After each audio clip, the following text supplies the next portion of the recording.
Just when Blake Lively looked unstoppable in her sexual harassment suit against co-star Justin Baldoni, a Manhattan judge yanked the brakes.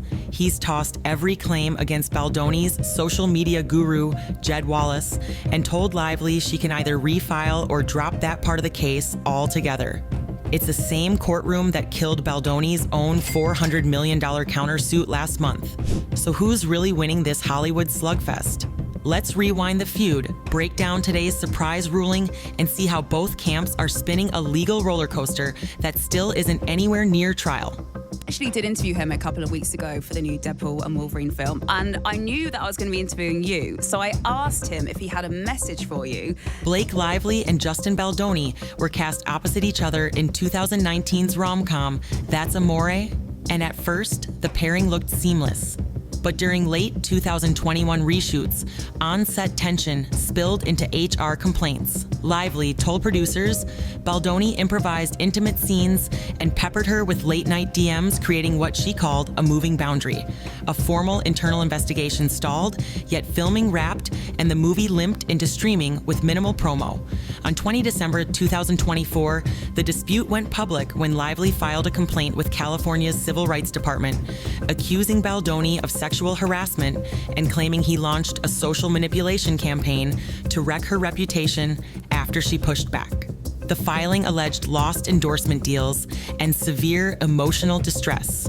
Baldoni's lawyer fired back the next day, calling the allegations false, outrageous, and intentionally salacious. Tensions escalated in January 2025. Still denying any misconduct, Baldoni sued Lively, husband Ryan Reynolds, and their longtime publicist for $400 million, accusing them of defamation and civil extortion designed to tank his directing career and the film's box office prospects. In June, the same federal judge, Louis Lyman, dismissed Baldoni's massive countersuit in full, ruling it failed to state a claim and was largely protected speech. Undeterred, Lively expanded her own case in December by naming Texas-based PR strategist Jed Wallace and his firm Street Relations, insisting they orchestrated a smear blog network against her on Baldoni's dime. That decision would come back to haunt her in July 2025.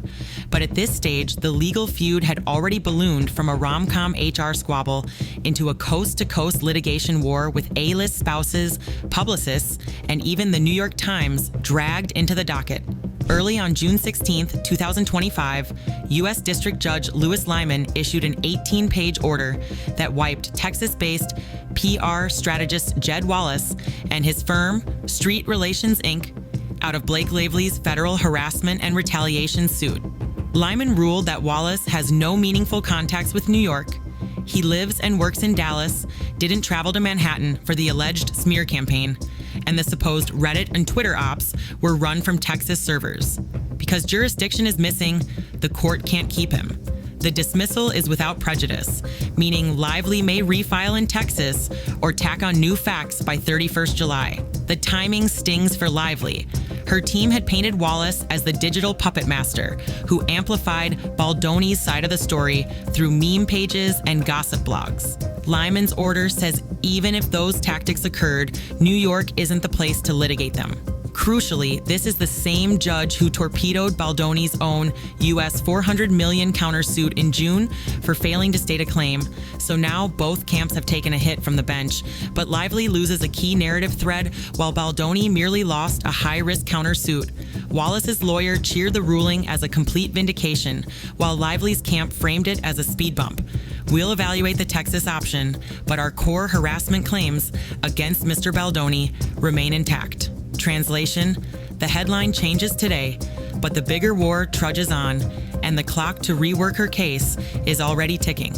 Just when people thought Justin Baldoni was finally the bad guy, Blake Lively proved she will always be the bad guy. Justin Baldoni just released the piece of the puzzle that will destroy Blake Lively, Ryan Reynolds, Colleen Hoover, Taylor Swift, the New York Times. He's killing 5 birds with 1 stone, and they're all getting exposed as liars. Jed Wallace was Lively's clearest proof that the backlash she felt online wasn't organic.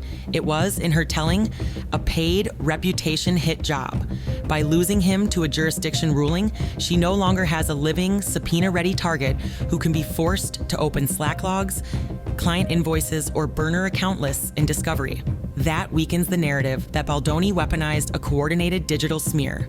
News of Judge Lyman's order hit social media before legal reporters could finish tweeting the docket number. Within an hour, truckers like Team Blake and Araller Justice for Justin were trending side by side on X. Fan accounts flooded timelines with courtroom memes, split-screen reaction GIFs, and resurfaced HR emails to argue their side. Page 6 clocked more than 120K posts in the first 3 hours, dwarfing comment volume from the day Baldoni's own countersuit was tossed last month.